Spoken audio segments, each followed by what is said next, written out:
After days of bewildering and nearly lost travel, deep within this forgotten, dense and winding forest, the light of yet another day, along with your fleeting hope, is fading. Just as the moon begins its daily ritual, chasing the sun from the sky, you catch a glimpse of your intended target. With a deep breath and a quickened pace, you march forward. Moments later, you emerge into an unnatural clearing, and your breath is taken away. Hidden deep among these dead and dying timbers, obscured by the twisted vines and gnarled roots of these wounded trees, lies an ancient burial ground, seemingly lost to time. Could this be it? Are the bedtime stories no longer just tales to scare children? You instinctively tighten the grip on your blade as you prepare to approach this crumbling shrine. The hairs on the back of your neck stand on end, and the air grows thick and heavy. As you step forward onto this hallowed ground, the soil beneath your feet becomes sodden, wet, viscous, and the once spirited forest now falls lifeless. You reach out to run your hand across the faded arcane symbols engraved upon this crypt's stone entrance, and for just a brief moment, the runes ignite with centuries-old dark magic. The legends are indeed true, for you have discovered the crypt of the Necromancer King, Villanir Everdark. the intoxicating mix of exhilaration, discovery, and dread overwhelm as you steady your resolve to continue. The heavy stone slab claws and scratches the earth beneath as you seek passage into this vile monument to evil. As the sealed, decrepit tomb entrance groans beneath its own weight, centuries-old air escapes its own imprisonment and rushes past your senses. The air around you is vitiated into stale decay and certain death. As you peer into the dark Sumerian descent that lies ahead, the long extinguished torches that line the stone walls of this unholy vault spring to life with an eerie, haunting flame. They flicker nervously, as though even they fear what lies ahead. Today we step into the lair of a storied and ancient evil, one of the most feared and iconic enemies in tabletop role-playing. The legendary Lich, right now on Riches and Liches.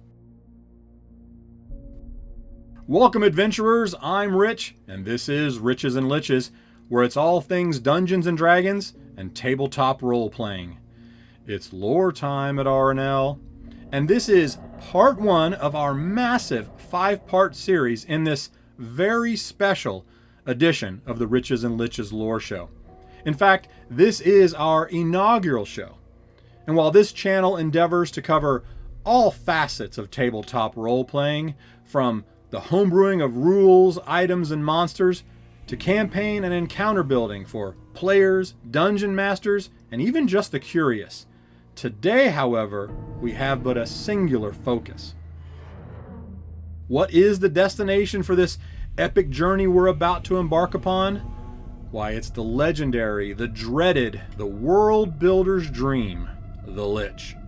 And it's a good one, the channel namesake, and with a total runtime for this 5-part epic approaching 2 hours, we are most definitely going fathoms deep into all facets of this incarnate evil. Now, I'm certain that you've heard lore episodes before, but let me assure you, you've likely heard none quite like this one. So, What knowledge can you gain, dear adventurer, that you don't already know about this infamous and celebrated RPG staple of evil? Quite a lot, actually. You might just be surprised. We will start our Odyssey in Part 1, covering the storied history of the Lich from the perspective of its fascinating and quite surprising real-world origins. If you're prepared for the evil that lies ahead right now, then get your mind right. We're about to break into the sealed tomb of this ancient crypt. Come on, follow me. The process by which the Lich enters our realm involves the use of forbidden magic arts, bargains made with denizens from the depths of the demonic abyss, and nefarious dark pacts made in the trading of souls. Taboo among the living, but necessary to achieve a measure of power and immortality that simply could not be achieved in mortal life. But the price is steep. Liches are malevolent and malefic evil undead who exert command of the dark arcane arts and are both feared and despised for their ability to control the dead through their necromantic powers and their mastery of some of the most deadly spells known in this life or the next. Liches are created when a wizard or other supreme caster, fueled by an all-consuming ambition, an incessant lust for power, and an endless thirst for arcane knowledge, seek to achieve immortality through any means necessary and at any cost. In pursuit of this end, these mortal beings complete a dark and treacherous pact, thus binding their mortal soul to an arcane artifact known as a Phylactery, the key to their immortality in death. This transformation strips the greedy seeker of knowledge and power of any connection to the living, along with the severing of any shred of a moral code, compassion, or empathy they may have held in life. But in return, this emergent undead evil gains access to esoteric and profane dark powers that it hungered for in its former life. Liches are often used as the final encounter or a culmination to an epic ending in a tabletop adventure or campaign, and are renowned for being some of the most truly challenging and difficult creatures to face, especially within their lair. Their intelligence, cunning, and mastery of the dark powers make them a formidable evil that should never be taken lightly by the adventuring party or the dungeon master. In fact, generally speaking, Liches should only be run by experienced dungeon and game masters and against high-level party members, where everyone at the table are made well aware of the Lich's devastating power and their ability to stop an encounter, an adventure, and even a full campaign suddenly and swiftly with a total party kill. Indeed, the Lich's body count is nearly unrivaled. The concept of the Lich exceeds far from the monster manuals and bestiaries of modern-day RPGs and actually finds its roots deeply embedded in many real-world cultural, religious, and mythological traditions from all over the globe. The Lich, in much the same form that it exists today around our gaming tables, can trace its origins to the folklore and tales passed down for generations among many different cultures, including the English, Scandinavian, Scottish, Germanic, and Egyptian, just to name a few. In many cultures, death was seen as a transformative process, and the dead were believed to live on in an afterlife, thus existing outside the mortal realm and gaining a measure of great power. In some cases, those dead who achieved status, title, power, or heroics in life were worshipped as gods or deified ancestors in death. One of the many ancient examples of the Lich in cultural mythology comes from ancient Egypt. In Egyptian mythology, Seth, the god of disorder, murdered his brother Osiris, the god of order. Seth was furious because Osiris' wife, Nephthys, had conceived a child. His name was Anubis. According to legend, the murder happened at a great feast where Seth displayed a grand sarcophagus that he had made for the pharaoh. Marveling at the exquisite craftsmanship, Seth invited Osiris to lie down in this coffin for the dead to seek his opinion of its comfort and grandeur. When Osiris climbed in, Seth and his conspirators trapped Osiris in this chamber of death and sealed the lid. They then cast the leaded tomb into the Nile. According to the mythology, one of the Egyptian first gods, personified as the infinite expanse of dark and directionless waters, the primeval sea, a god named Nu, also sometimes called Nun, guided the sarcophagus to a remote shore in order to hide these secrets away. However, Seth soon discovered this coffin tomb of Osiris and proceeded to dismember his body into 14 parts that were scattered across the land. This death of the beloved Osiris, the god of order, threw the cosmos into chaos and made the Egyptian gods weep. Isis, greatly distraught, wandered throughout the land and managed to find 13 of the 14 missing body parts.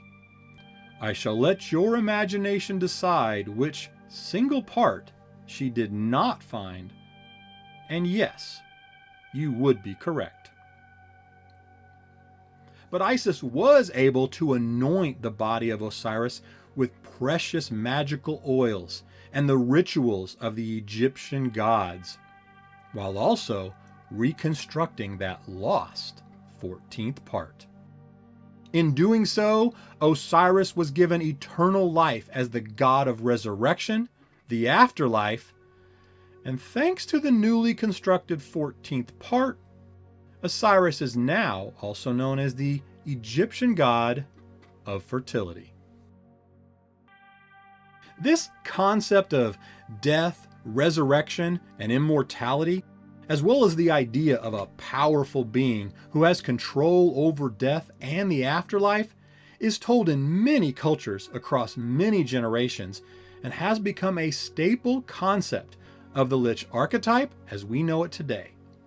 Further, the Lich's ability to bind its soul to an object, such as the Phylactery, continues its parallels in Egyptian mythology, where a pharaoh's soul was believed to be bound to a variety of artifacts, from amulets, rings, and masks, to paintings, monuments, and even statues that would be buried with the dead, sometimes along with their still living servants. You can also find many references to the familiar Lich variants that we know today in European folklore. One such example of this can be found in the many legends of the Revenant mentioned in various English, French, Celtic, and Norse mythologies. Revenant is a French word meaning returning, and is also derived from the French verb revenir, meaning to come back. Revenants were believed to be corpses that had risen from the dead and were often thought to be driven by a powerful hunger for human flesh and would attack and devour the living. This idea of the undead as a ravenous, monstrous being is a common thread found among many of the early legends. Finally, a possible precursor of the Lich and Revenant appears in the legends of Norse mythology. These undead were called the Draugr. Translated as again-walkers or one who walks after death, the Draugr were prevalent in many Scandinavian sagas and folk tales. Stories involving the Draugr characterize these necrotic and hideous undead as the manifestation of greed, envy, and bloodlust. Draugr often possessed superhuman strength and appeared as decayed, risen undead warriors who made victims of those that dared trespass near former battlegrounds and burial sites. From a historical perspective, the Lich can be seen as a reflection of our fascination with death and the afterlife. In many cultures, death was not seen as an end, but as a continuation of life in a different form. Conversely, the Lich can also be seen as a reflection of our fear of death and the unknown. The idea of the dead returning to life is a common theme in horror literature and film, and reflects our fear of the unknown and the unexplainable. The Lich embodies this fear, as it represents the ultimate defiance of death and the natural order. The belief in the transformative power of death is evident in many of these early example myths and legends, and continues to influence our modern day conception of the undead. However, it wasn't until the rise of Christianity that the Lich began to take on its more modern form. In Christian mythology, the dead were believed to be either in heaven or hell, and the idea of a powerful undead ruler was seen as heretical. As a result, it is here that the Lich began to take on the more sinister and unholy aspects, with many early depictions showing them as twisted demonic creatures of pure evil. This idea of the Lich as a powerful evil villain in story form began to emerge in the late 19th and early 20th centuries with the rise of Gothic horror literature. One of the most famous examples of the Lich in Gothic horror is the 1928 H.P. Lovecraft novel, The Case of Charles Dexter Ward, which involves resurrection and a mass murdering necromancer. In more modern times, the term's usage has certainly exploded over the last half century. Here, the concept of the Lich has been greatly influenced by pop culture, particularly in the film and television space. The Lich's appearance and abilities have been shaped by cinematic interpretations of the undead, such as the classic horror movie monsters, which include Dr. Frankenstein's monster, The Mummy, legions of vampires, and yes, the still popular zombie trope. 2022 saw another surge in the Lich's popularity, most notably due to the granddaddy of all Liches, Vecna, who made his appearance in Season 4 of the Netflix hit show Stranger Things. Vecna, often described as one of the greatest villains in the Dungeons & Dragons universe, probably warrants his own episode at some point in our future. And this brings us to current day, where the many varied archetypes of the Lich can be found in popular games like the Elder Scrolls series, the World of Warcraft, and to complete the full circle, of course, Dungeons & Dragons. To close out Part 1, the fascinating real-world history and origins of the Lich, I would just like to emphasize my belief that understanding the historical and cultural context of the Lich is essential for really appreciating the role it plays in the Dungeons & Dragons universe and its significance to the gaming experience. It should also be noted that this rich, storied, and literally ancient history is why the Lich, although very popular, is not and cannot be copyrighted by the likes of Hasbro and Wizards of the Coast. The Lich has existed for centuries, long before copyrights and greedy corporations ever existed. And that, my fellow adventurers, completes just Part 1 of our legendary journey together. But we're not done yet. So much yet to cover in Parts 2 through 5, from the Lich's in-game history, their most prized possession, the Phylactery, a look at their use in 5e, and important guidance for both players and dungeon masters, and finally, some lair and encounter hooks to ignite the action at your table. But tell me what you think and comment below, telling me what you'd like to see detailed in a future lore episode. I hope to see you in part 2. Until then, remember, the only limitation at your table is your imagination.